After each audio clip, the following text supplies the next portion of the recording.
Let me tell you a story about a time where all the undergrounds of Europe united and decided to form an alliance to fight together against one of the biggest concerns of cybersecurity, DDoS attacks. In that story, the undergrounds of Europe decide that organizations should not have to fend for themselves when it comes to DDoS protection, and that DDoS protection should be available to everyone, not only those who can afford it. In that story, the undergrounds of Europe decide to work together on building an open, independent, and collaborative DDoS protection architecture. In that story, the undergrounds of Europe lead the way to the next generation of DDoS protection and defense. Hello? Excuse me, Marion. Oh, hi Siri.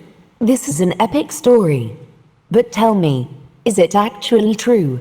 Unfortunately not, but I would like it to be. I thought so. Why don't we have a look at reality then? All right. This visualization shows worldwide attack traffic flows originating from DDoS attacks over the span of just a few seconds. The reality is that in today's world, on any given day, thousands of DDoS attacks are taking place. They have been around since the early 2000s, and they have been a major threat to all services connected to the internet ever since. Services of the private and public sectors are targets of DDoS attacks, and successful attacks can result in a whole population losing access to critical infrastructure. Of course, numerous DDoS attack mitigation services have emerged, but in Europe, we have a few problems with these services.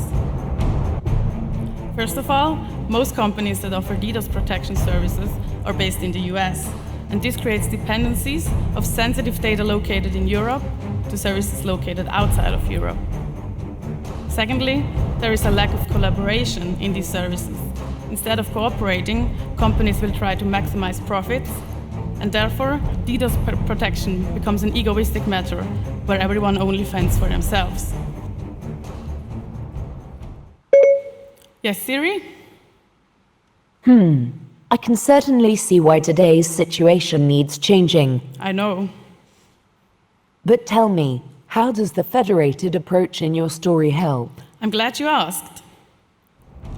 If we collaborate, we can share attack traffic with other organizations and aggregate shared data.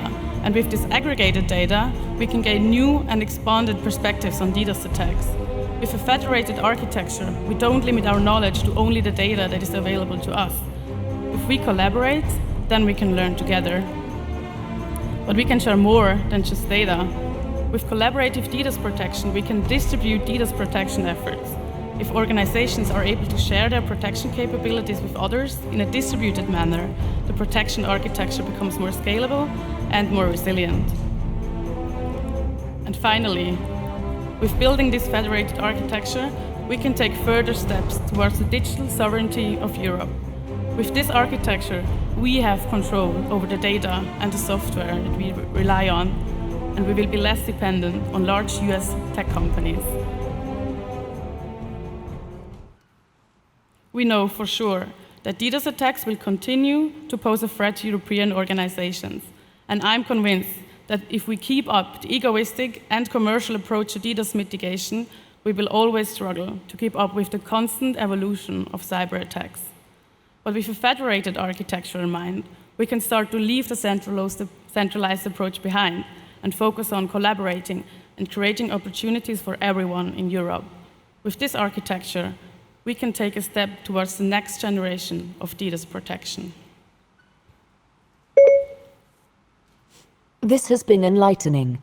Only one question remains. Where can we start to make your story come true? Of course, as a first step, research efforts in sharing DDoS protection capabilities are now required. I think that the undergrounds of Europe are in an excellent position to facilitate this process and to bring together organizations from all across Europe to collaborate. Therefore, I ask the undergrounds of Europe to unite and play a vital role in the development of an open, collaborative, and independent cybersecurity infrastructure. Thank you.